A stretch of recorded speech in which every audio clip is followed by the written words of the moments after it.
Ukrainian officials are warning Russia is gearing up for maximum escalation ahead of a possible spring offensive. CNN senior international correspondent Frederick Pleitgen reports from the front lines. All-out winter warfare on the Eastern Front. We're in a trench with Ukrainian paratroopers.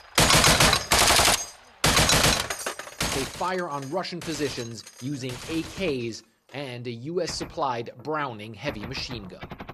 They're searching for weak spots in our position, says the commander, call sign Ghost. They want to see if we fight back. If we show strong resistance, though, they don't advance. And this is what strong resistance looks like. The Russians are only about 400 yards away, hidden in the snow and fog, but constantly firing at the entrenched Ukrainians. The enemy uses all kinds of weapons, Bogdan says, small arms, heavy machine guns, artillery, mortars, rocket launchers, and aviation as well.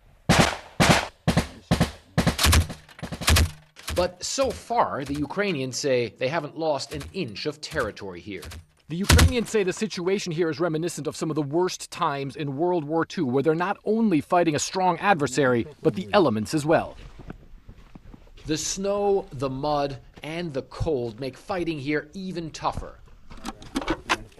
And Ukraine's leadership believes the Russians will soon escalate even more after mobilizing hundreds of thousands of men for a likely spring offensive.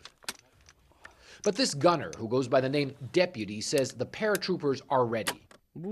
It will be hard, he says, it will be tough, but we will hold because we stand here for our land. If we don't do it, nobody will.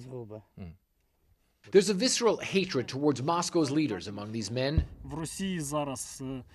In Russia, they have a terrorist dictatorial regime, Bogdan says, so now the civilized world is fighting against this wild, medieval dictatorship.